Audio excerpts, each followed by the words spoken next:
Hi, I'm John Isaac, and we're here. This is a part of a community. This is the Opening Our Minds community. That's what we're calling it, so I can sell my book.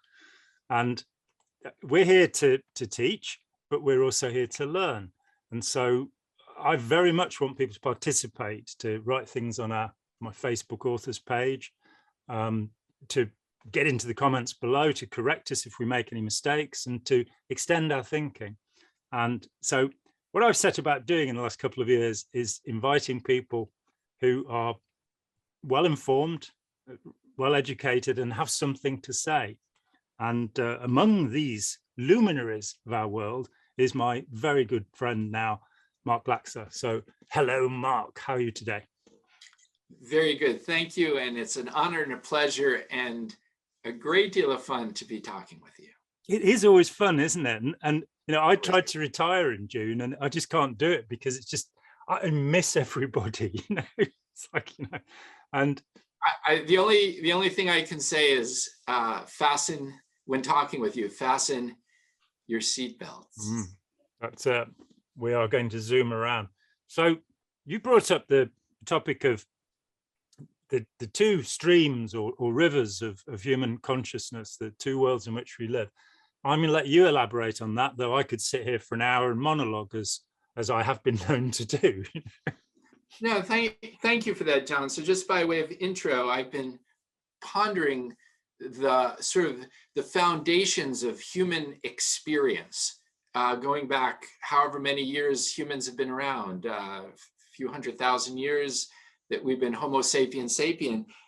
I've been thinking about this because I'm just in the early stages of creating a film based on my first and third books. Take Me for a Ride, Coming of Age in a Destructive Cult is my first book, nonfiction. And the third book I've written is called Rama, Trauma, Trump. I left the cult and now look what happened, also nonfiction, that being a graphic novel. All those are free on the internet. And anybody who hasn't, you know, Rama, Trauma, Trump is such an easy read and so beautifully illustrated. And the point made in it is so vital to the future of humanity. If we don't grab hold of this material, this understanding of what's going on with authoritarianism in our society, then there isn't going to be a human race in a couple of 100 years' time. So this is, I think it's really important, but it's also really easy to grasp. And as I say, the illustration is just absolutely beautiful.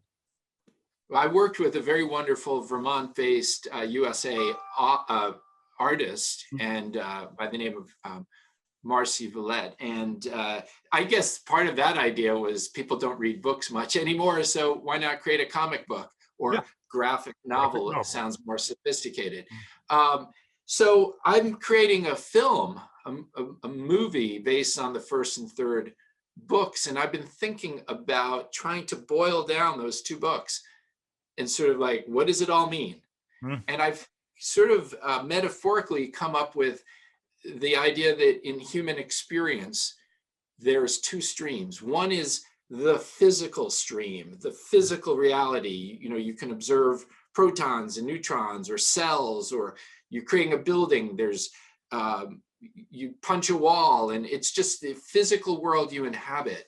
And it's observable, it's repeatable.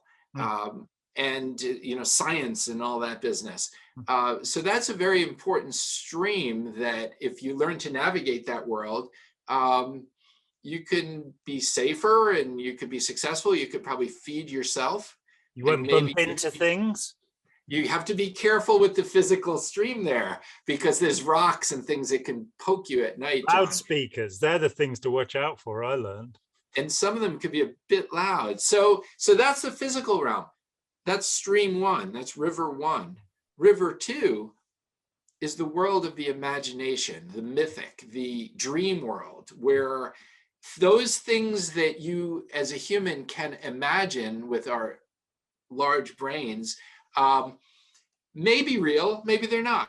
Maybe it's like this virtual thing where you're just picturing what you want or what you fear, or somebody said something, and so that image is stuck in your brain.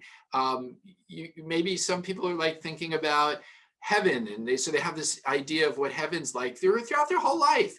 That heaven may exist, it may not, in the physical realm. Heaven is in your mind. Yeah. So, and I'm not claiming to be an expert in that mythic realm, other than I have amazing dreams every night. I travel every night. I have this insane, but that's, to me, that's mythic. I have a great imagination. It gets me in trouble quite a bit. And I see my role as a human as somebody who goes back and forth, A, B, A, B, A, A, B, B, B, A, A, A. What's that balance, John? What should that balance be? What's a healthy thing? I don't know. Every human has their own take on that, and it changes as we grow older. Certainly when you're a baby, it's just amazing to me how the baby would envision the world around it. Maybe that's the mythic stream, but they're also dealing with the physical realm where they get hungry and they cry and so on. I think the physical realm has to do with survival. The mythic realm may also have to do with survival, or maybe it has to do with, I don't know. That's a question that I have for you. Good. Well, there's just so much that, you and I have spent our lives thinking about this one way or another. I'm told, because I'm not bright enough to read Immanuel Kant, but I'm told that he, somewhere in the 18th century, put forward the idea that there is the universe around us, and for each of us there is the universe in which we live, and that universe is, if we move on to Korzybski, we had that great statement, the map is not the territory. He also said the word is not the thing itself, which I like, but we'll leave that part for the moment. The map is not the territory. We live in the map that we have made of the world, each of us. So we live in the imagination. We live in our interpretation of the world, and the brain is a predictive system that's trying to work out what's going on so that we don't get into, fall over and bang a loudspeaker on our eye or something. And that opens up, when I was a kid, I read Zen and the Art of Motorcycle Maintenance by Robert Pirsig, and which is a poignant and beautiful novel, or autobiography, really, not really a novel. And in this, he talks about these two separate and at times conflicting worlds. That he, as a character, has come out of a psychiatric institution, and he is going on a long journey, something you know about. But rather than taking a puppy with him, as you did, he takes his, I think, 8-year-old son on a motorbicycle ride, nearly didn't manage that, across America. And along the way, he has these, I think they're called chatokas, where these are these lessons that he is giving to his son about, as he is understanding reality. And the differentiation becomes very simple, that there is quantity, the world that can be measured, and there is quality, and that the twain shall almost never meet. And he attributes the philosophy of quantity to Aristotle and the philosophy of quality to Plato. I'm not a big fan of Plato, I must say. I think the Republic is a despicable piece of fascism. But I do like Socrates, his master. I think he was fantastic. Then we come to the argument between Richard Dawkins, and speeding up to modern times, between Richard Dawkins and Stephen Jay Gould.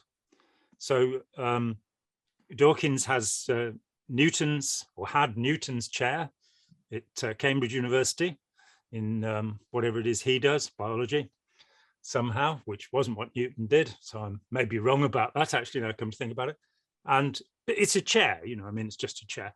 And Stephen Jay Gould was a professor in 3 subjects at Harvard. What a show off. And the most popular science author of his day, quite rightly, an absolutely brilliant man. And he argued with Dawkins over Dawkins' atheism and said, you are misunderstanding. There are 2 separate magisteria here, 2 quite separate worlds. One of them is the world of measurement in which we as scientists work, but the other is the world of qualia, the world of perception, the world of consciousness, the world of imagination. And so where religion is a matter of belief and ever shall be, science is a matter of inquiry. And where the two knock together, if we look at the philosophy of ontology, a nice bit of ontology coming up here. Ontology is the philosophy of the beginnings, as teleology is the philosophy of the end. Where we're going is teleology, where we came from is ontology. And so we say, how did the universe begin? And it's like, well, it was a big bang, wasn't there? It's like, yes, but who had the big bang? Now, this is the question I want to know the answer to. And the reality is that when we get into but yes, where did the big bang come from? And we have a lot of astrophysicists, perhaps the majority now, saying, oh, it was a specific event in a progression of events. It wasn't the first thing ever. It's just one event. And now we've got, the multiverse, this idea of, that the universe is splitting off at moments along the way, and parallel universes are being created, which sadly is mathematically more tenable, apparently, than good sense, which is there's just this one universe. I'm not going to cope with any more. But when we come back to the beginning of all things, we have moved from the world of physics, of measurement, that which can be measured, into the immeasurable. And when we talk about infinity, we're in the world of the immeasurable. The universe is expanding all the time, but it's already infinite. And you start to, when I was a kid, I met this guy who actually been in a mental hospital because he meditated on the concept of infinity. And he should have just shut up and played his guitar, as people said to Frank Zappa. And he'd have gotten a lot better. So we're all the time living these two streams. They're not parallel streams. They unite as one stream. They're the stream in which we find out we're born and wake up. Welcome to your life. There's no turning back. You suddenly, at the age of about 5, you wake up and realize you're alive because everything's come together. And then from there, you will interpret the world.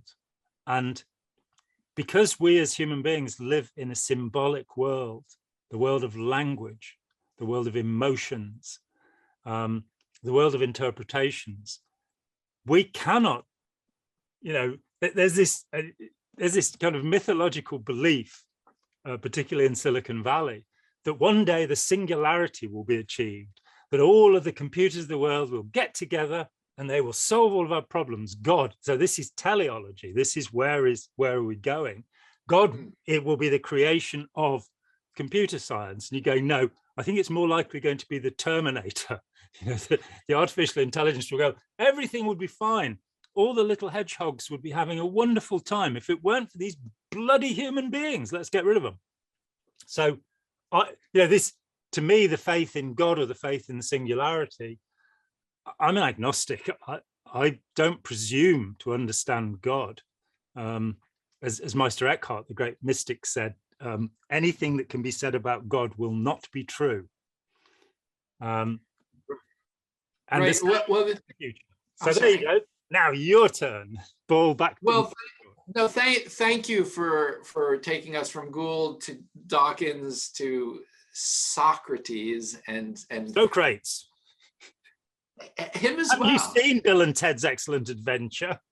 Oh, I think maybe I've lived it. So the thing is, when I hear your words and thoughts, what comes to mind is, as these creatures of A and B, thread A or stream A and stream B, they come together when we're about 5, give or take a few years. Or maybe for some people, it never quite comes together. What comes to mind for me is, first and foremost, is that humans have not created any sort of universal welcome package. Let me explain what I mean. Yeah. And this beginning to sound, in my mind, a bit like a Douglas Adams. I hope so. So long and thanks for all the fish kind of idea. Yeah. Many of my ideas sort of run along He, those. he was the greatest religious philosopher of his time, as far as I'm concerned. One of my great regrets. Space-time continuum, better let him out, you know. If Yes, one of my great regrets in life is I never got to hang out with him. Yeah, me too. Incredible. And the only man to be adopted by the Monty Python team. Yes, indeed. He recognized a fellow spirit. Absolutely. If time is an illusion, then lunchtime doubly so.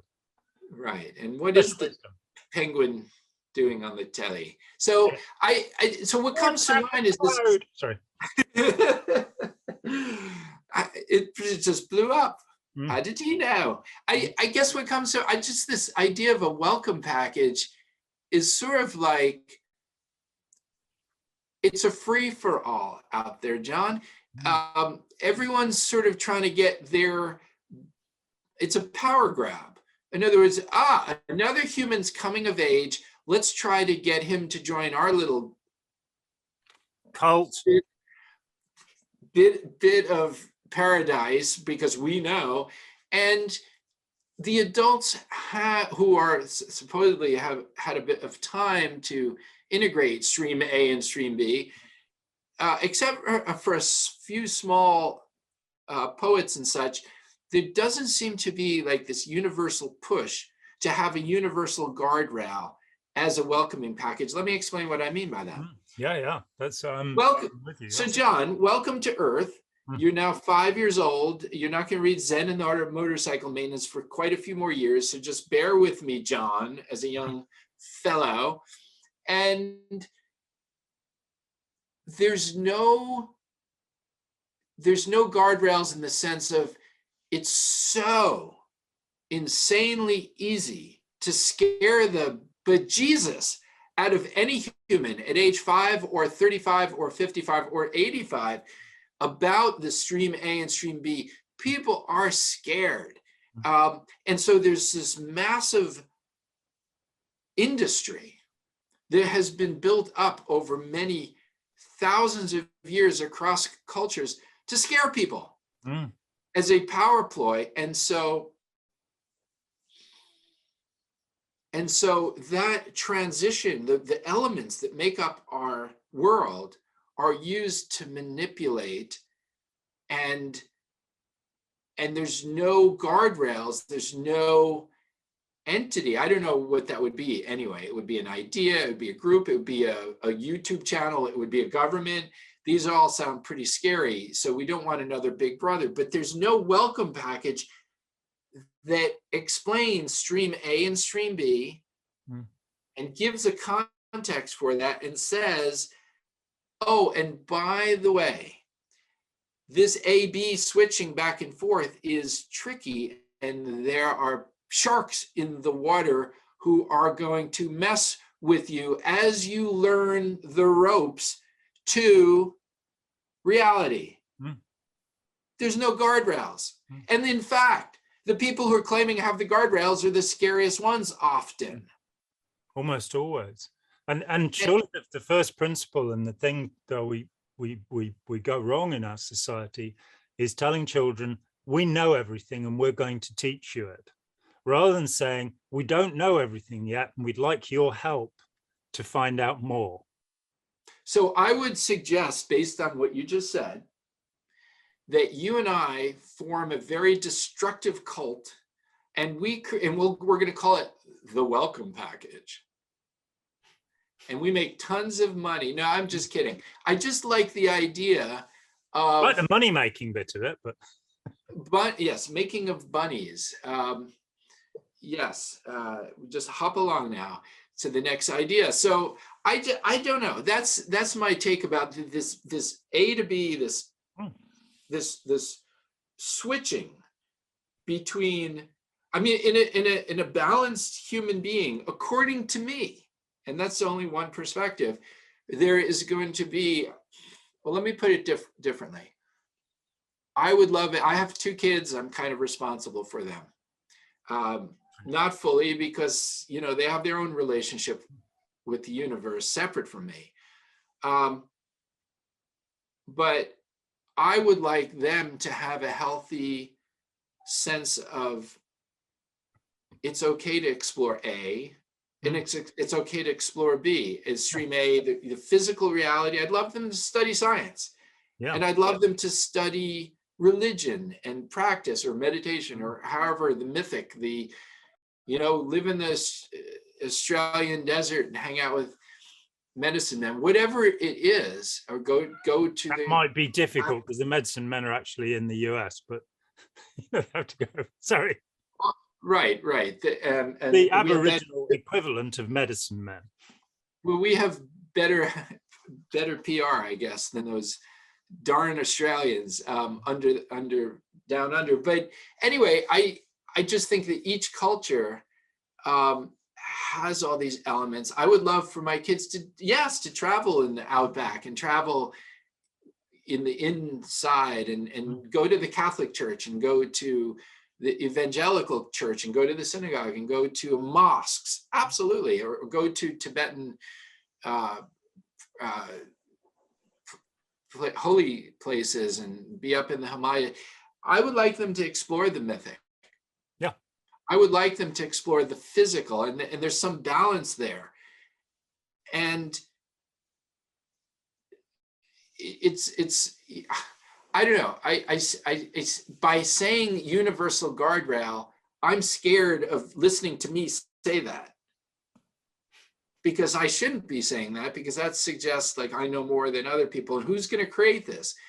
Are they going to be a Jew? Are they going to be a Christian? Are they going to be a Muslim? Are they going to be an agnostic? Is it going to be Richard Dawkins and his merry band of atheists? They're not actually atheists. If you push them to it, they'll kind of say, well, I guess I'm a little bit agnostic. But yeah, they act like atheists. Richard Dawkins has actually publicly said that he would be frightened to stay in a haunted house overnight.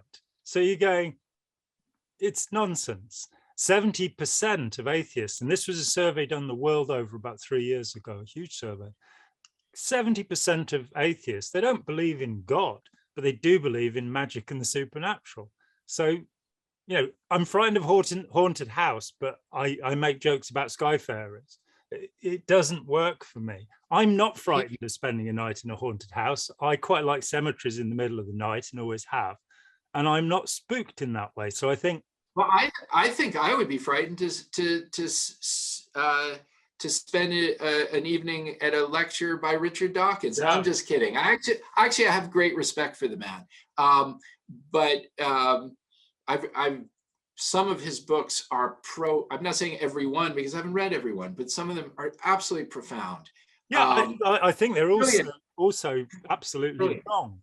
That Stephen Jay Gould didn't just go after him and his atheism, his simplistic notions of religion. He went after his biology.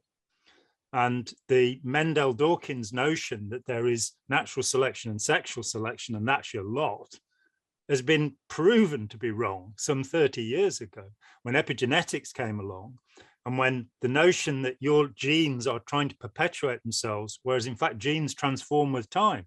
Genes are not read-only. You can write on them. And the major part of that is what we are doing right now, which is cultural transmission or symbolic evolution. No. I think you're doing it more than I am. No, I'm just kidding.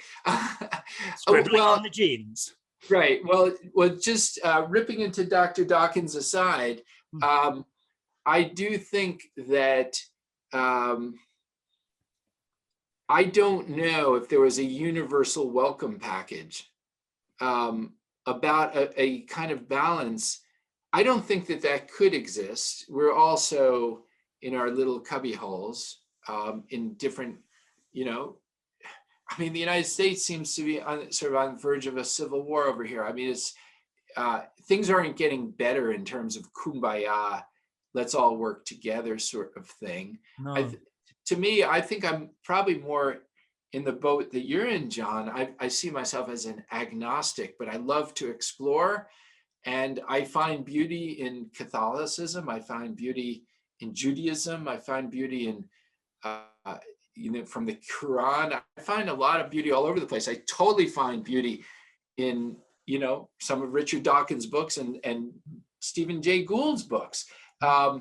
and yes, I like the fact that Gould and Dawkins don't always agree. I think that's brilliant.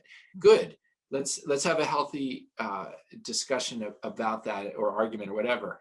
And that's an aspect of the guardrail, explaining that dissent and disagreement, when politely and done in a civil fashion, is absolutely vital. That I think it's absolutely vital. Yeah. I would agree. I've for many years have called myself an agnostic mystic, and I was delighted when I found that Erich Fromm described himself in the same terms, that we're not believers, we're disbelievers, but I've read a dozen of Joseph Campbell's books, a load of Mircea Elia's books. I've read about 40 Sufi and Islamic texts along the way. I've read more than 100 Chinese philosophical texts and translated the Tao Te Ching character by character.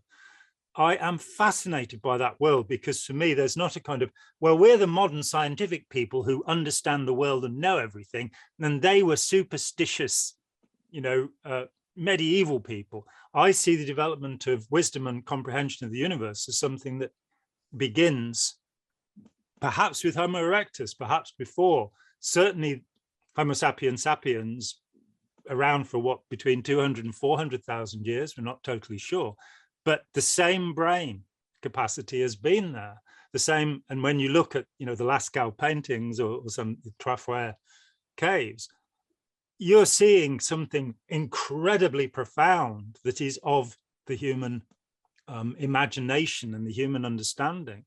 I was years ago, I was in my 20s, and I read something that was said by a man called Walter Map, who was a courtier to Henry II, Richard I, and John. So he lived in the 1100s, the late 1100s. I don't even remember what it was he said, and I'm too lazy to go and pick the book up, because I do know where the book is that has it in. Oh dear. But he said something that I went, that could have been said today. That perception of how we behave and who we are. When you look to Shakespeare and you suddenly get an insight that seems beyond modern psychology. Somerset Maugham, the novelist, said, if you want to understand psychology, read novels. Read Dostoevsky, read Dickens, Trollope, whoever. They will teach you about how humans behave.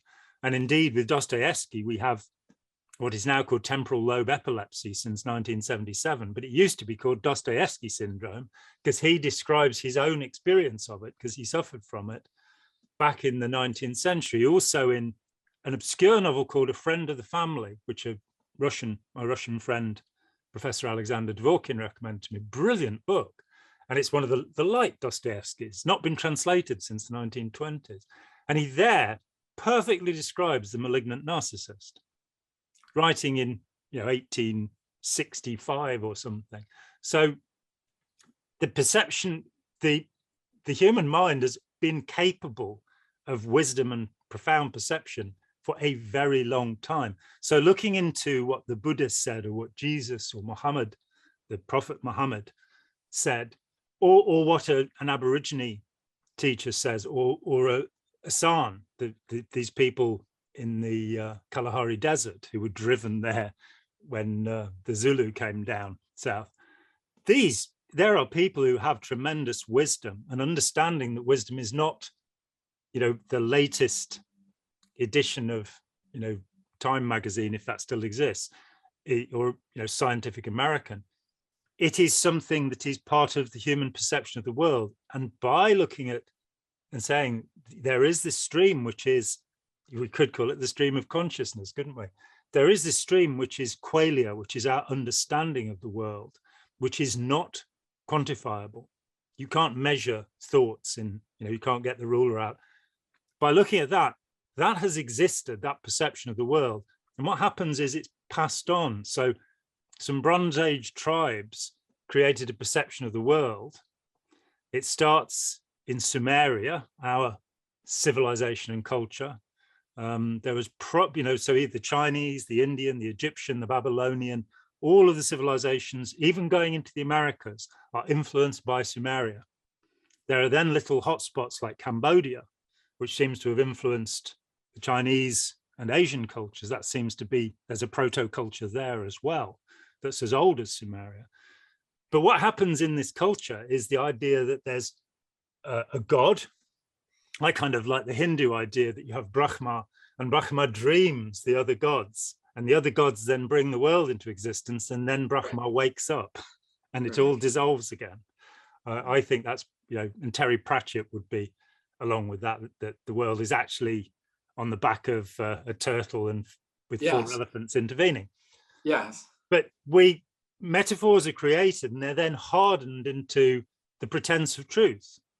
So, we are told, example in the book of Joshua in the Bible, that the sun stood still.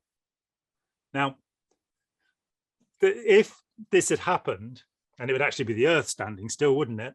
Then everything would fly off. So it didn't happen.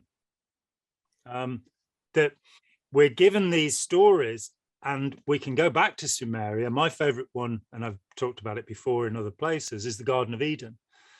That we now have in our possession what are called ring seals, these little things which, if you roll them round, give you a little picture. If you put ink on them and roll them around, that come from Babylon, that are at least 1,500 years older than the earliest versions of Torah, the Old Testament, which date to about 900 BC. These ring seals go back to about 2,500 BC, and in them you can find the story of the Garden of Eden. But the original story has the mother goddess, Asherah, called Astarte by Christians and demonized. She is sitting in the garden. The snake, who is the father god El, who does appear in the Bible, he is welcoming humanity into the garden to eat fruit from the date palms, to acquire the knowledge of good and evil, to acquire morality, which is something we need to do. That story, by the time Ezra gets it, we're talking of the foundation of modern Judaism in about the 5th century BC, really. And we're told Abraham comes out of Ur. He comes from Sumeria. He comes from Babylon and brings this teaching. But the teaching has changed. Rather than being welcomed into the paradise, which is this world, to eat the fruit of the tree of knowledge, we're being thrown out of paradise for understanding that there is such a thing as good and evil, and becoming naked and ashamed and separating and distinguishing ourselves from the other animals.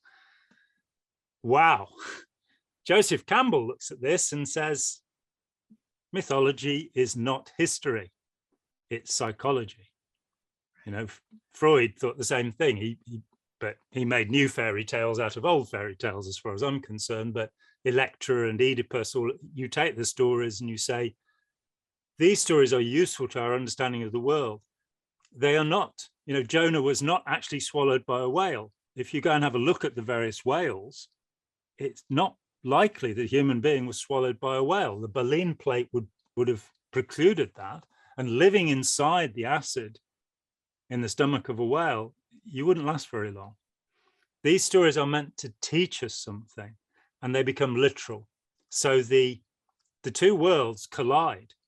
The world of imagination and morality and compassion and humility and these abstract qualities that we should engender become literal truths that you have to observe or else. And there comes authoritarianism. There comes, you must do this, you must think this, you should do this, you shouldn't do that. The dragon of the thou shalt.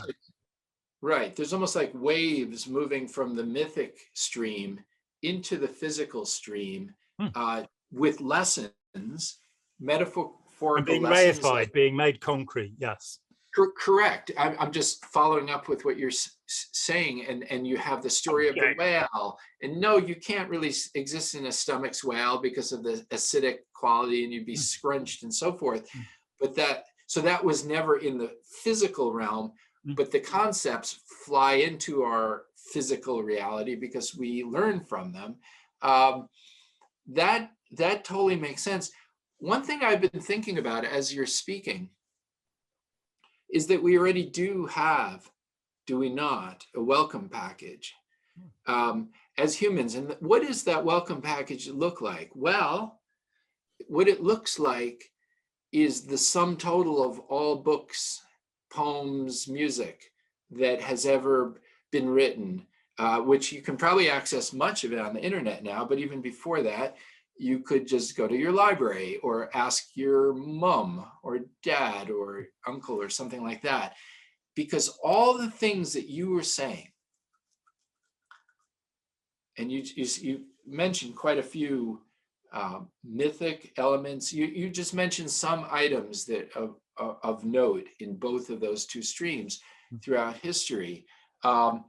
Those are all accessible to a there's certain things that are relevant to a 5-year-old as a welcome package. And when you're 9 years old, and when you're 16 years old, maybe you're going to be reading Douglas Adams or Zen of the Art of Motorcycle Maintenance, or the I Ching or Tao Te Ching, or whatever, the Castaneda books and so forth. And inherent, I'm trying to answer my own question, inherent in this welcome package is available in any culture, any time, any age, are the guardrails. There's books you've written, there's books I've written, there's books that Steve Hassan has written. There's all sorts of guardrails. There's guardrails that are inherent in religions. There's all sorts of guardrails teaching you how to go to A to B, stream 1 to stream 2. It's read Plato, even if you don't like him, read Socrates, or however you pronounce that. It's Socrates is Bill and Ted's Excellent Adventure. Yeah, Socrates is probably more accurate. I'm a huge fan of Socrates. My guardrails at the age of 14, when I read the Symposium, where Plato talks, records a conversation of Socrates, the Crito, the Phaedrus, the last speech of Socrates, which I reread 5 years ago, and it blew my mind all over again. This man's incredible perception. Plato becomes a kind of proto-fascist. He doesn't, and the mistaken thought that the Athenians developed democracy when they're in fact a slave state that kept their women veiled and in purdah, and performed, they voted to perform genocides. There were 2 genocides in the Attic, the Athenian period. Absolutely recommend Eli Sagan's book, The Honey and the Hemlock, which compares that original supposed democracy in Athens with the foundation of the United States, the founding fathers, and pretty much says the same thing. Men, women pushed around, slaves, genocide. Not the best way to go. Not a great way to go. Exactly. So I guess that package, that welcome package, is available through the books, through stories, through seeing film, through hearing a song or songs, through going to sermons and lectures and listening to friends and so forth. That welcome package is basically our operating manual. Welcome to being human. Operating system. Well, welcome. You're 5 years old and you've got another, 79 years to go. Here's the guardrails. That's all there. It's all inherent. The only issue then seems to be how to access that welcome package, because some kids, as a 5-year-old or a 2-year-old or a 9-year-old, their parents or their culture or their church or their whatever society is hiding some of that information from them, and some of it should be hidden because and I guess that's the whole responsibility of being a parent, is you share with your offspring that which you want to share with them. You want them to get this welcome package, not that welcome package. So I guess the idea of having a universal welcome package is a bit silly and is not going to happen. But as a result of that, then parents who are in a cult will filter the welcome package for their offspring and share with them only what they want their kid to see. And so there's a continuation of the imbalances or the confusion where there's no guardrails of going from stream 1 to stream 2 and back again. I think that, of course, every culture will pass on what it believes to be true. And one of the ideas in Scientology that always bothered me, Ron Hubbard said, knowledge is certainty. And right from the beginning, I was 19 and I first saw this statement and I thought, no, wisdom is uncertainty. Knowledge is information. And I've held with that the most dangerous aspects of human society and culture are those aspects where we say we are certain of this. Now, the principle of uncertainty, whether in quantum mechanics or whether as addressed to science as a whole, there's a great mistake in our culture thinking that science is somehow a belief system or a religion or a faith, whereas in fact it's a methodology, it's an approach to life. It's saying this is adding the evidence together as we understand it now. This is reality, but we will continue testing reality and finding new things out. There is the human arrogance in every generation to believe we're just a moment away from complete enlightenment about everything.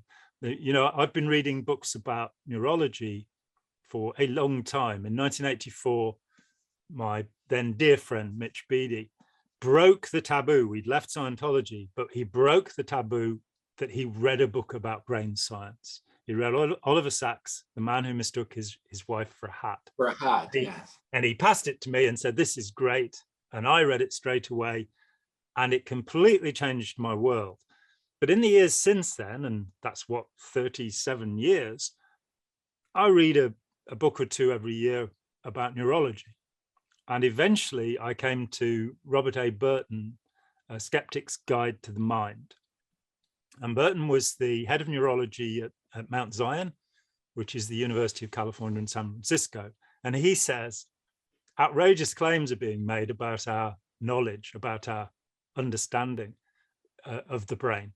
And they are too optimistic. We do not, using functional magnetic resonance imaging or computer tomography, computer-assisted tomography, CAT scanning, or positron emission tomography, PET scanning. These things and the pretty patterns they generate are yet again a set of metaphors that are interpreted. And in fact, while we do, I think it is fair to say that we do understand the processes of the brain much more, decade by decade, we still haven't penetrated what is called the hard problem of consciousness. And philosophers of mind, the most famous of them is Claude Daniel Dennett, who wrote a book in 1991, I think it was, called Consciousness Explained, in which many of us add another word to, and we call it Consciousness Explained Away, because it doesn't actually explain consciousness. It does explain that we don't understand consciousness yet. So that stream, which is to do with imagination, which is to do with perception and interpretation of the world, accepting that human perception is incredibly limited. Dogs, cats, and whales have much better perceptual systems than we do. And eagles' eyesight is, they can see a mouse right down there a mile below and go down and grab it. So we have very limited perception, but we also do have electron microscopes and telescopes. And we also do have an interpretive system called mathematics, through which, and again, I'm led to believe that there are at least 3 distinct systems of mathematics. I talked with a mathematician some years ago and he baffled me completely with this. There are mathematicians who believe that numbers have actual existence. There are mathematicians who believe that numbers are abstract. And these camps form. And when a physicist comes along with a particular hypothesis, David Bohm is a really interesting one. Both Oppenheimer and Einstein regarded him as one of the great physicists, and yet he was banished from the world of physics when he talked about causality and chance. And he said what is presumed to be chance within physics is often just an incredibly long series of events that are not, that can be measured. And he put forward what he called unfolding and the implicate order. And this is the idea that the universe is unfolding out of a field all the time, that is being regenerated all the time. And he got into a lot of trouble over it. But he needed a new mathematics. And he couldn't do it. And he found a mathematician, and they, between them, devised an approach which made sense of what he was saying. And he then realized that you're in a very spooky world, especially, in fact, when we look at we live in the meso world, the middle world. There's down there's the micro world of quantum mechanics, where everything is crazy. You have quantum entanglement. If you pull two electrons from the same atom and you send one of them to the other end of the universe, it will still act in sync, dancing with its partner, which caused Einstein to say, I refuse to believe that God plays dice with creation. Well, it appears that he does. And that, of course, becomes the New Age doctrine of quantum entanglement, because they haven't really understood what's being said. But, bless them, poor things. Then you've got the big world, the macro world, astrophysics, where, again, we know so much. You can put a telescope to a star and you can say what chemicals are in that star, because you can use spectroscopy. See, I can't even say the word. Try and say it for me. Spectroscopy. Whatever. You can take the spectrum of light from this thing, and the bands of color that you see will show you what chemicals are burning in that star. We have so much, but to believe that we therefore understand how the universe came into being, so I like Bohm, because Bohm is saying there's something out of which it's coming. And Lao Tzu said the same thing in sort of 300-400 BC, before the Christian era. This wonderful man, Lao Dan, his actual name, the master Tzu Lao, he came along and he said, well, the universe must be coming from somewhere. I don't know where it comes from. I'll call it Tao. I don't know what the Tao is. You can't explain the Tao. The Tao can't be explained.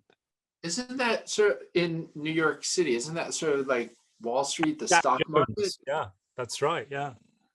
So the source of all capitalism. Make money, in the words of Tennessee. So I have a question for you. Yes.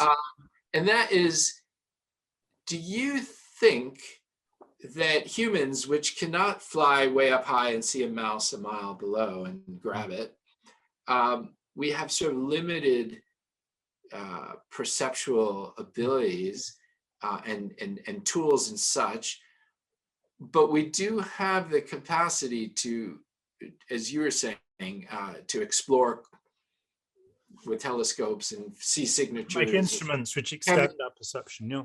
Absolutely. And we build those instruments and we design them and we can imagine things. Do you think other species have those two streams? And if not, if they don't exactly have the two streams like we do they have streams that might be a bit similar, like a predecessor, like something that, or, it's just something that's nearly what we have, depending on the species, perhaps. This is my mind was blown by Eugene Morais, the originator of experimental biology, really, in a certain way. He was a South African who, round about the beginning of the 20th century, wrote two books, The Soul of the Ape and The Soul of the White Ant. Now, they're misnomers, because the ape he was talking about was a baboon, which isn't an ape, it's a monkey. And the ant he was talking about isn't an ant, it's a termite. But he did this thing where he marked termites as they were leaving the nest to see what their path would be and whether they had memory. And this was, he's a genius. These two books are really for me, especially as I was just coming out of a cult, He wasn't just monkeying around. Exactly. He was no baboon. And what he talked about there being what he called phyletic memory, the memory of the phylum, so the termites had this kind of what we would probably call hard wiring, but they were not capable of learning. They were not capable of acquiring particular types of information, he worked out. Whereas when you move up along the branches of speciation, or sideways, is it truly up? Is it better up there? Well, it's hard to say. It depends whether you can see the mouse or not, really. And if you can't see the mouse, how are you going to work the computer? These are very complicated problems that we have to live with. But so my answer to the question, having said that about the termite, let's now look at what termites can do. If you look at a termite mound, and I recommend that everybody does, David Attenborough very nearly cut himself quite badly on one. They have air conditioning, the mounds. They can build a mound in the desert that cools the air as it comes through, so the larvae don't die off. This is inbuilt. This is hardwired into termites, that they're kind of a hive mind. They work together. You find the same thing with ants, with bees. And indeed, with bees, you find something close to a true democracy. The idea that the queen is not in control in any way. They vote on things. They do their little waggly dances and decide on things through a majority. Where's the hive going to move to? They do all of this. But this all appears to be hardwired, innate, inborn. How it came about is a wonderful mystery, and we should not start getting too mechanistic about this. I think we should, have a certain degree of wonder about this without getting into words like miracle. As we then look at further development, so say in the human brain, we're told we have three systems interrelated within the human brain. We have the reptilian brain, the limbic system, the old brain, which is the thing that makes us have, blow up and explode, and is what allows a tennis player to return a ball that's traveling at 120 miles an hour. Because the human system, the prefrontal cortex, where we think stuff out, isn't quick enough to get a tennis ball back. And in between, you have the middle, the central part, which is the mammalian brain. So you have, as one therapist quipped, when you're giving therapy to a person, you're dealing with a crocodile, an ape, and a man. And those three things are integrated in the human brain. I would say that when we move out of the reptile brain, also shared by amphibians, let's not disinclude the frogs and toads from this conversation, because that would be toadist or frogist. You then go to the monkey brain, the ape brain. And I think the work of Frans de Waal, also a very profound opponent of Richard Dawkins and all his works. And Dawkins did agree with him in a conversation that calling it a selfish gene was probably a bit silly, because if it doesn't have a self, it can't be selfish. And if it doesn't have intentions, it can't be selfish. So they agreed, which was very pleasant. Dawkins can be very good in conversation. But de Waal is a psychologist who's spent a lifetime working with primates. And he put forward the idea in the 1990s. There's a book called Peacemaking Among Primates, which, so many, if I had to sit down and say, which 500 books have most influenced you, John? There are so many brilliant things out there. He pointed out, and this is a tangent, but he pointed out in that book that up until then, about 1993, there were thousands of studies of aggression in human beings. There were only 2 of reconciliation. In the same way that there were thousands of studies of depression until the 1980s, when the first studies of happiness were made. That our perception tends to have been slanted a certain way. By looking at primates, he was able to show that primates are making moral choices. And if primates are making moral choices, then yes, they have a symbolic world as well. And that if you look at the way the various monkeys, the macaques, the baboons, the mandrills, what have you, the way they behave is more simple than the way that chimpanzees, bonobos, and gorillas and the interbred species between them, which we don't talk about. Orangutans. Yeah. Yeah, and orangutans, the other major primate, that they do appear to have Like the other morality. major ape. Yeah. Yeah, they're apes like us, or like you, to be more exact, because obviously I'm not an ape. You know. No, we haven't got tails, so we aren't monkeys. What can I say? Well, you're telling quite a few tales, actually. So I appreciate all the things you're saying. And one of the things I'm going to take from what you just said and run with it is when you use the word symbolic, and you were referring to other species. And it occurs to me that the stream A, stream B, stream A is physical, stream B, the mythic.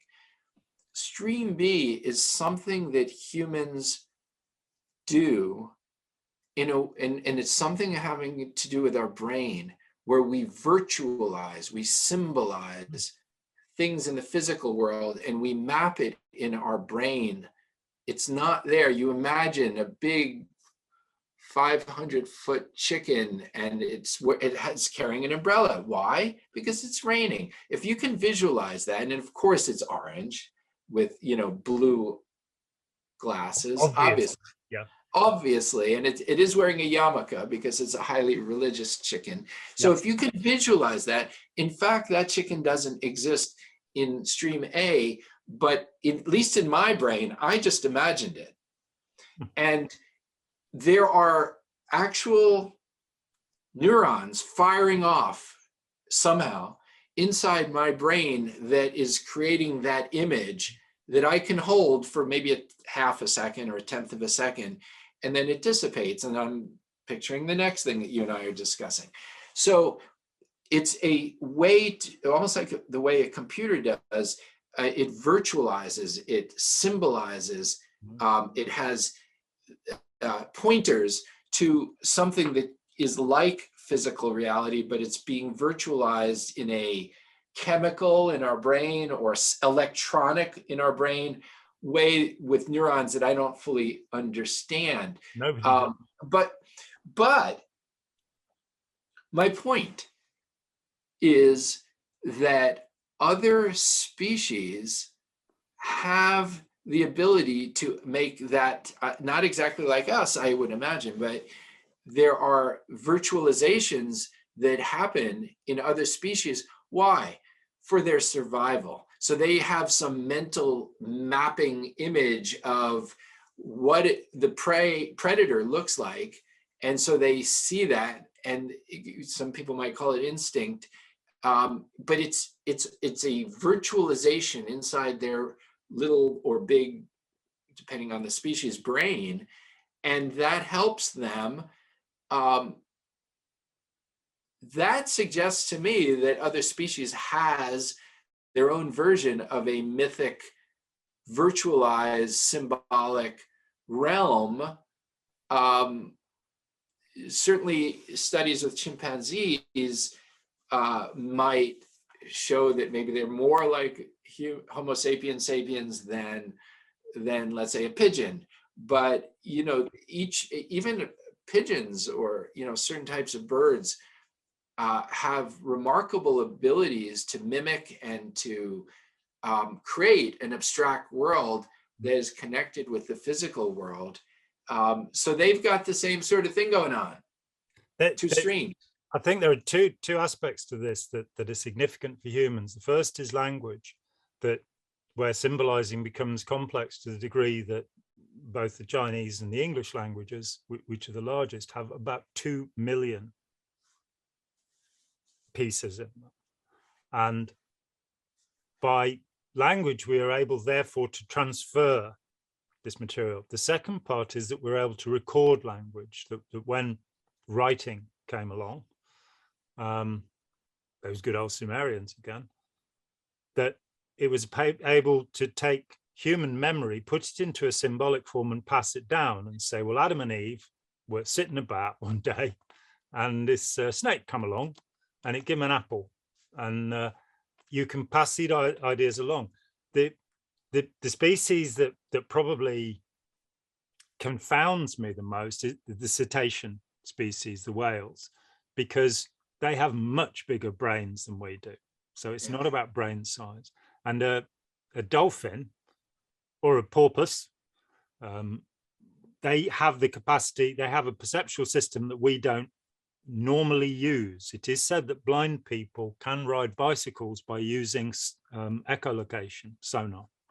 But these animals have got it to a point where one dolphin can actually scan another dolphin's body, and it can then give the results of the scan to the other dolphin. So it's like, you know, having an X-ray and then being shown not given a picture, but being actually shown through X-rays where this is. They also, dolphins we have 40 different sounds in human language, 4 of which are palatal clicks made in the Zulu languages.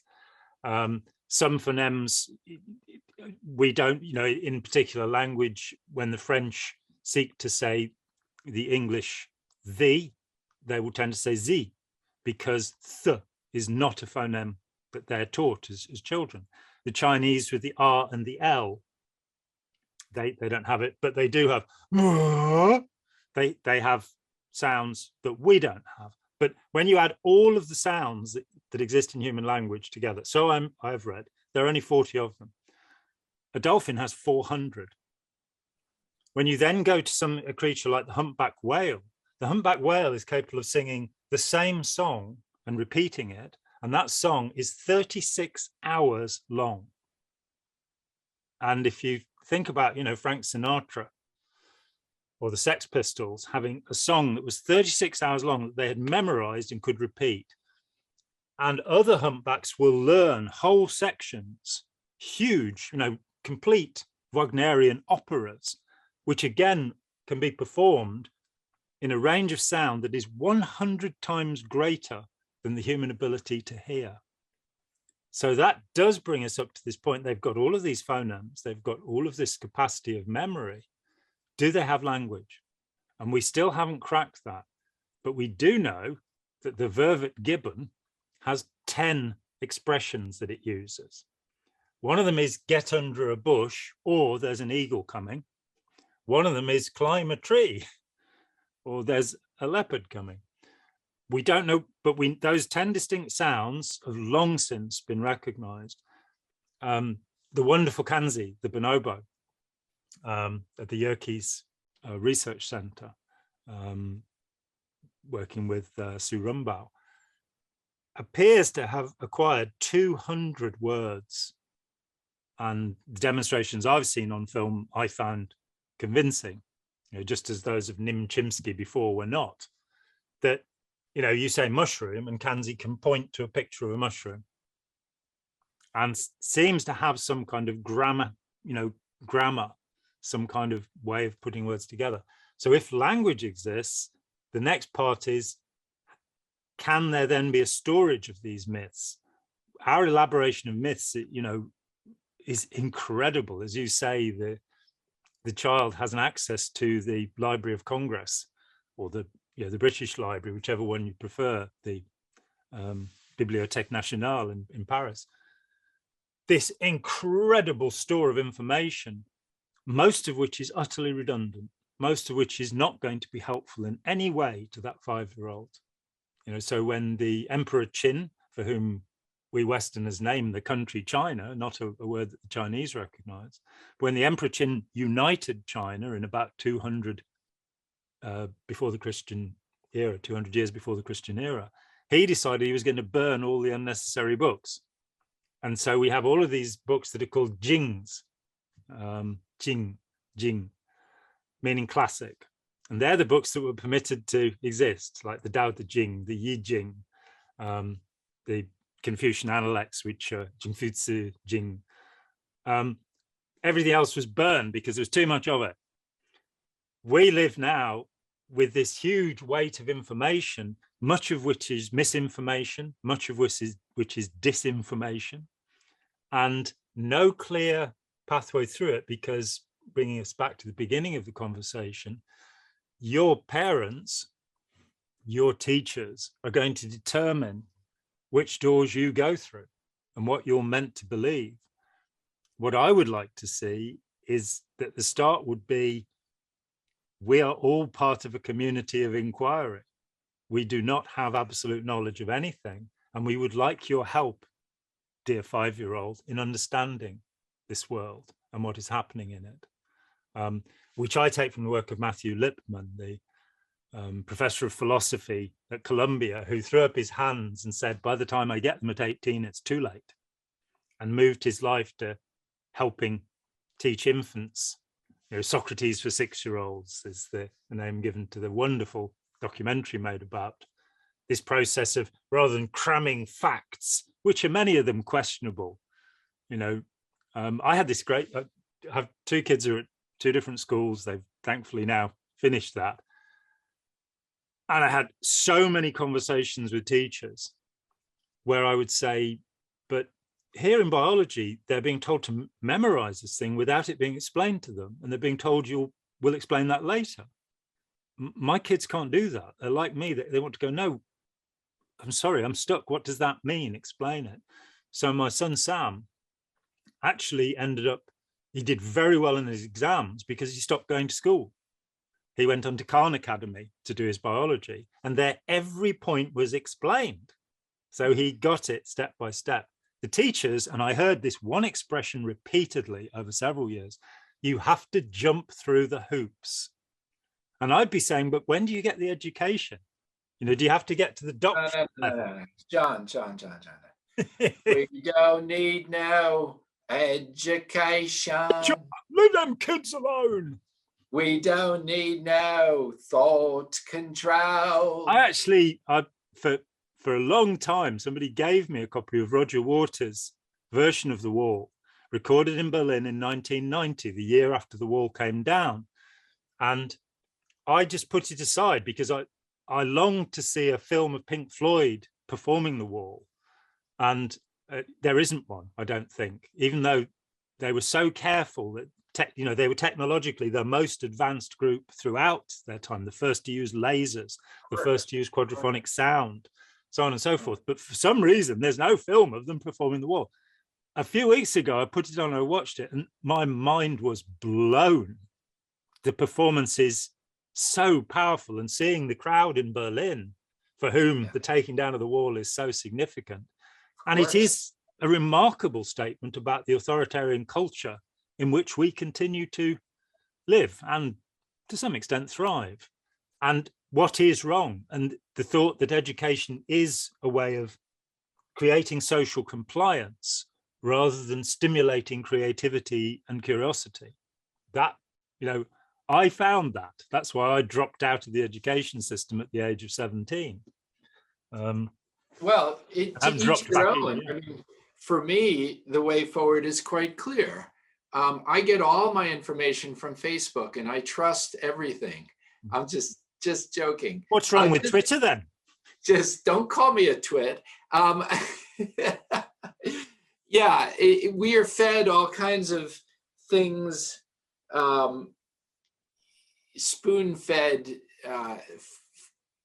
poison that people are taking advantage of us, such as the Facebook platform. And there's so much brilliant art which will help facilitate what you're suggesting is sort of, as a 5-year-old or a 20-year-old, you have a spirit of inquiry, and that's what our teachers should be embracing and sharing with the young people, and sort of pushing aside some of the arrogance of stream A, like, I have a degree from wherever I know.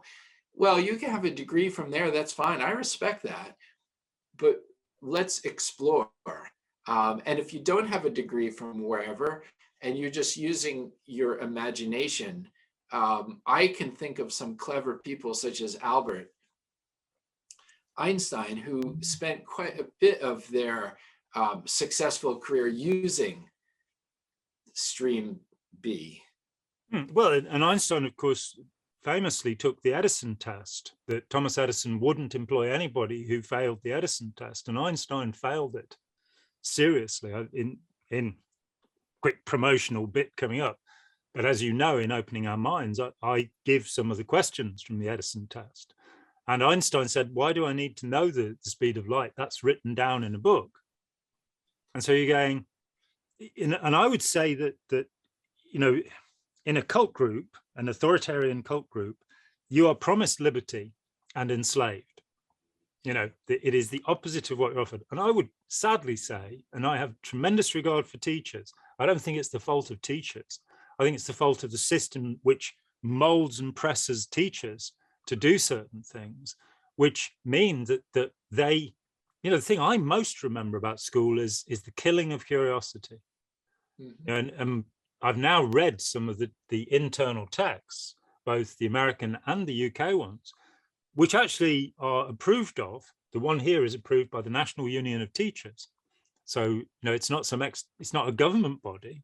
It's the union that these teachers belong to. And they teach things like the deadly stare. And this is, if a child is difficult, you have to stare them down. Now, it's elsewhere called the predator stare.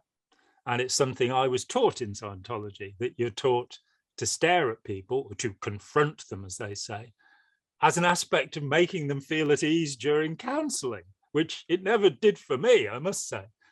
But so this deathly stare, and this is a book approved by the National Union of Teachers, you used on parents if they get difficult as well. And I'm going, so you've got this manipulative technique. The problem is you've got too many kids in the class. That's the problem. Let's deal with the actual problem so that you can have enough kids so that you can do something. And let's insert Ira Chalef's brilliant intelligent disobedience into this. He sat giving a talk one day about his wonderful courageous fellowship. Ira's a dear friend of mine. I've known him since 1977. I love the guy. He's brilliant. And he's been working with politicians for the last 40 years on Capitol Hill. So he worked in reorganizing Al Gore's office before Al Gore became vice president. So he has lived with the high and mighty.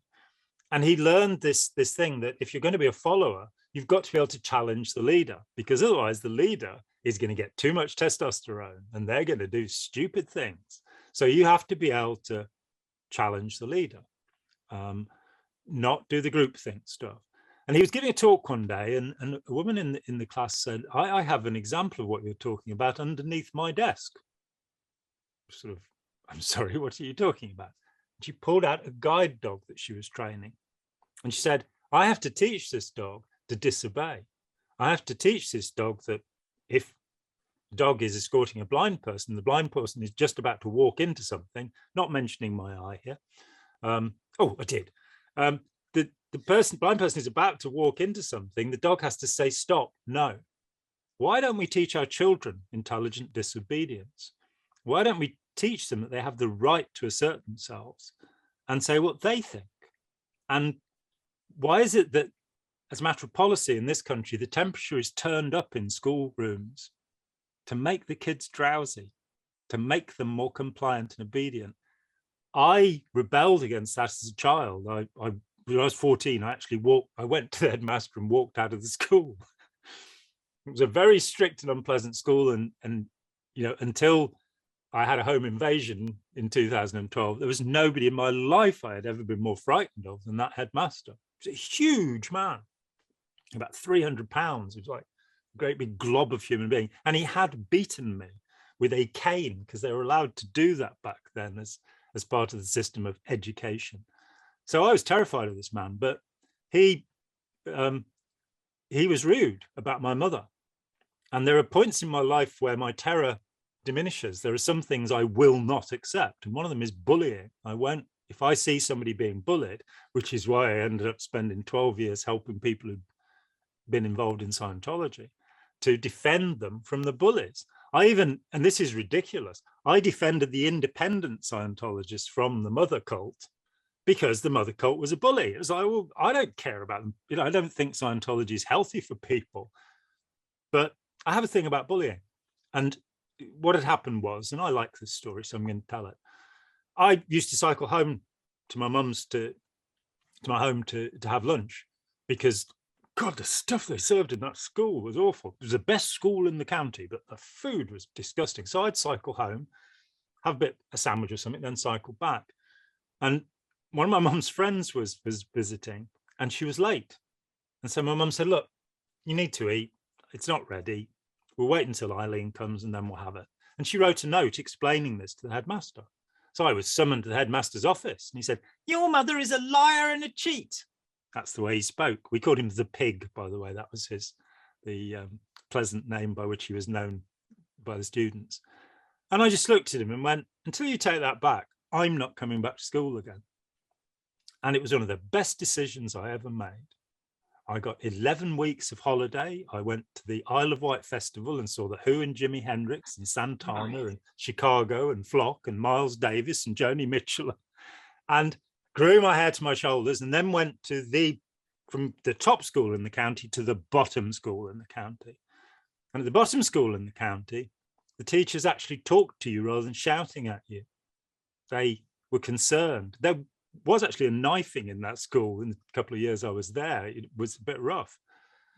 So when the teachers said, oh, we think you ought to get your hair cut, because they didn't, the headmaster in fact at the school said, yeah, you trollop, get your hair cut. That was his way of expressing the same idea. Because they didn't shout at me, or I thought they were asking, and I didn't want to. It's only after I left the school I realized that in a school with more than 500 boys in it, I was the only one with long hair. So, they meant it, but they were civil and they were polite, and they were encouraging. They did try to make things interesting, but we now have this straitjacket here of the national curriculum where the poor teacher every year has to teach Macbeth. The teachers are being crushed. All of their creativity is driven out of them.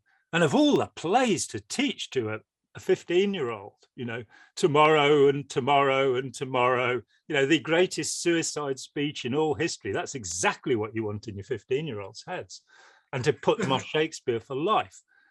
Instead of going, we're a community of inquiry and it's fun. Learning is fantastic. I'm pretty sure that because I dropped out of school at the age of 17, that if you sat me down with any of the kids I was at school with, except for those that went on to study a particular subject as their life's work, I probably have a better grasp of every subject we studied, because after school, I studied physics, chemistry, biology, geography, history. I became fascinated because they hadn't killed my curiosity. And when I meet school teachers, and my partner used to be a school teacher. She's great. She taught languages, and so she realized that kids have a problem speaking the language. It's embarrassing, and that was my problem. I didn't go to my first French oral because I didn't want to talk about le marché commun and all of this. It was just embarrassing. It's only when I got stuck in France for 6 weeks as a 19-year-old that I had to speak French, and so got some. She said to kids, well, if you're having a problem with it, just do it in the voice of Bart Simpson. Isn't that clever? And so she got kids to get past that thing and realize it was fine and what have you. Teachers are not allowed to be creative. And so you create conformity. And people who think that the purpose of life is to make money, have a fancy car, and I'm reading this great book, Break the Internet by Olivia Yallop. And there was a surveys were done in the UK and the US. And now the profession, the most wanted profession among school children, is no longer astronaut. It's no longer train driver. It's no longer fireman. It's social media influencer. Oh my God. Social media, and having no experience of life and nothing to say, skateboard into the swimming pool and prank people and become a celebrity, to be a hollow man, as T.S. Eliot put it, or a pseudo self, as Eric Fromm put it, rather than actually exploring life and having great fun climbing mountains or, doing a job that's fascinating. We've got a whole education system that is meant to create automata. It's meant to create robots. And it always was when the Prussians created the only the longest surviving universal education system. The Austrians tried it in the 1760s and it collapsed. But Wilhelm von Humboldt, the brother of the greatest, perhaps the greatest scientist of all time for me, Alexander von Humboldt, the man who inspired Darwin, and after whom more insects, animals, plants, places, mountains are named than any other individual. His brother was the founder of the Prussian education system. And the Prussian education system came about because Napoleon had beaten the Prussians at the Battle of Jena. And they wanted to train soldiers. So there's your first one. The one here was so that you could have, women could go to work. There'd be a place, they could go to the factories and the kids would have somewhere to go, a universal education system. In the US, it was to homogenize the population. Literacy rates in Massachusetts have never got back to the pre-universal education level, right? The idea was they wouldn't have Italian Americans and African Americans. You'd have a homogenized society, right? That worked, didn't it? So the idea was to create conformity, to create obedience, to create compliance, rather than saying, if we had people who are creative, if people were having fun in their lives, if people were learning how to have relationships, how to differentiate facts from fiction, how to see that they're being lied to and manipulated, the society would be much better. Our education system has none of these aspects built into it. So the two rivers are not being properly taught. No, they're not. And you're up shit creek without a paddle, basically. Yes, you're in waters, the two streams meet at times, and you're in waters over your head. And the guardrails that could be there are not available to you because you've had some teachers who have turned off, or parents or somebody who've maybe turned off areas in your education that could have helped. And you've been taught a hopeless world where narcissism is actually the highest goal, to be like Donald Trump, you know, to have everything gold plated, you know, or to have Kim Kardashian's reformulated buttocks. You know, that horrifies me. The thought that there are women who are having surgery on their bodies so that, you know, they'll maybe have surgery on their breasts, which means that they won't have sensation anymore. Their nipples will no longer be sensitive because they've had silicone implanted. What? You know, the life is a celebration. This is my word now. This is the word I've focused on my tombstone. I don't really want a tombstone, but if anybody wants to give me one, I would like the word celebrate written. For me, that is the essence of the time we have here. Celebrate. It doesn't matter whether you're going to heaven. It doesn't matter whether you're going to reincarnate. It doesn't matter if you're just chemicals that will disintegrate back into the Mother Earth. Celebrate. Celebrate and celebrate stream 1 and stream 2 and the intersection thereof. So I think we've pretty much solved all of the problems of humanity yet again. We even got Darwin's teacher in there, yeah, which is and with Humboldt current and all that business. So that's good. You don't really want to have such a free-ranging discussion without mentioning Darwin at least once. And to say that Darwin comes out of Humboldt, that the book that Darwin had with him on the Beagle was a Humboldt book, and that when he heard that Humboldt had died, Darwin was traumatized. And so much is attributed to Darwin, as it should be. What a brilliant mind. But there are a couple of things that aren't understood about him. And the first is he was not an atheist. And he said this, and it's not a PR gesture because, you know, people have said, oh, it's because he wanted to satisfy his wife. No, you know, because she was a believer. It was written in a private letter that he said, I'm an agnostic. You know, the word that had been invented by his mate. Was it Thomas Huxley who first came up with it? I think agnosis, the not knowing. So he wasn't the proto-atheist. He was very strictly not, because he was a rational human being. And also that the notion of evolution, school children here are asked, you know, multiple choice questions. What a stupid way to test anything. Who was the father of evolution? And the answer is Darwin. But of course, it's not Charles Darwin. It's his grandfather, Erasmus Darwin, who happened to live in the town I grew up in. And so they're right with the surname, but they're not taught about Erasmus Darwin.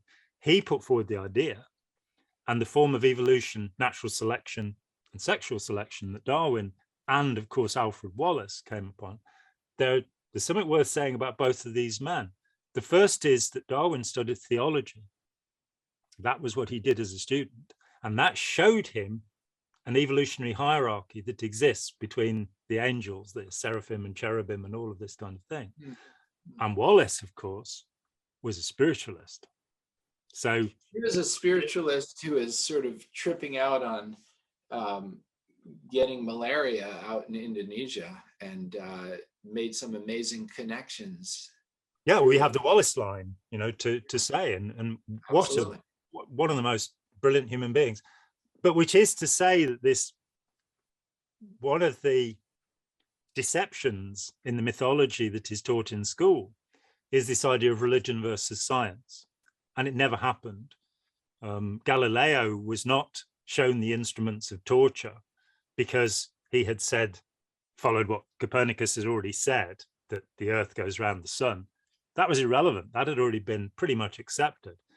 He was shown the instruments of torture because he had made fun of the Pope, who was a man he knew, and he calls him buffo or fool in his book of Revolution, the book about the revolution, which gave us the word revolution to mean something other than something going round something, and to mean he had two children, two daughters, and he put them both into a nunnery.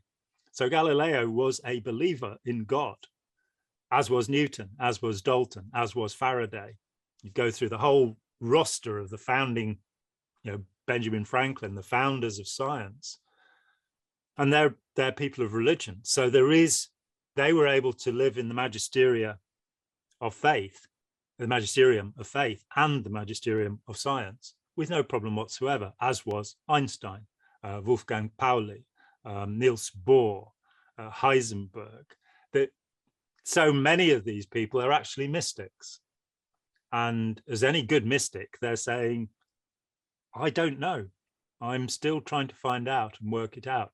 But isn't it fascinating? Wittgenstein, the great philosopher who destroyed philosophy and stopped everybody, saying, but you can't actually express anything symbolically, forget it. The Tractatus Logico-Philosophicus. At the age of 24, an engineering student says, right, that's it for philosophy. But his last words, having alienated himself from all human beings, worked as a monastery gardener and all of this stuff, and probably had a schizoid personality, didn't really need people. He turned to his landlady on his deathbed and he said, tell them it was wonderful. So, I say celebrate the fact of the two rivers, the two streams, and help others to celebrate it, Sign me up. Grand. So our cult is now started. We'll call it I Got In. That's I Got Out. Yes, I got in, and yes, very good. Well, I enjoyed the discussion. It's been great. It's been one of my favorites, really. I have one foot in one stream right now, and the other foot in the other stream, and it actually reminds me of some of the bits in my second book, The Monkey Bible, where I'm exploring, or the characters are exploring some of these ideas. Sigh no more, ladies, sigh no more. Men would say no more, say no more. One foot in sea, 1 foot on shore. Right, and who knows what the answers are, but we certainly do wish to seek and explore and ask questions. And to work out what the right questions are. The answer has long been known. The answer is 42. The answer, my friend, it's blowing in the wind. The answer, it's blowing in the wind. Douglas Adams, of course, took another Bob Dylan song, which is how many roads must a man walk down? 42. Fantastic. As I say, we are a community of inquiry. We are here to teach, but we are here to learn. And we don't really know anything yet. So if you can help us out in the comments, that would be great. We also would like money for Spike so that she can edit these rambles and entertain people. And so Patreon, PayPal, all of that stuff, there'll be a piece of nonsense with me going, hi, this is John Atack here afterwards. And please do hit subscribe if you haven't already, like, and tell everybody you know and everybody you've ever met to come here and have some fun with us and tell us off for being such naughty children. He's not a messiah, he's a very naughty boy. So the amazing Mark Laxer and your film is going to be such a wonderful thing when we get to it. And meanwhile, rush out and buy all 3 of Mark's books. Well, you don't have to buy them, do you? You can get them free. I mean, that's probably where you're going wrong. They're all free on the internet. And yeah, you have to do audibles. I've done an audible of Opening Our Minds. And I thought, oh, that'd be easy, sitting and reading a book out loud. Yeah, took me 3 weeks. Yeah, no, I've done that for my first book, Take Me for a Ride, on YouTube. You could just click away on my YouTube channel. Links in the description below. Thank you, Spike. Yes, thank you, Spike, and thank you, Rex, and all of that. And we love you all madly, even though we've never met you. And we look forward to seeing you again at sometime in the proximate future. Thank you so much, Mark. Thanks, John. Hi, John here. Thanks for watching. We'd appreciate it very much if you would click like, as well as subscribe, and click the bell for notifications. Every dollar helps, and we welcome new patrons on Patreon, or you can make a one-off payment with any currency through PayPal. Thanks so much.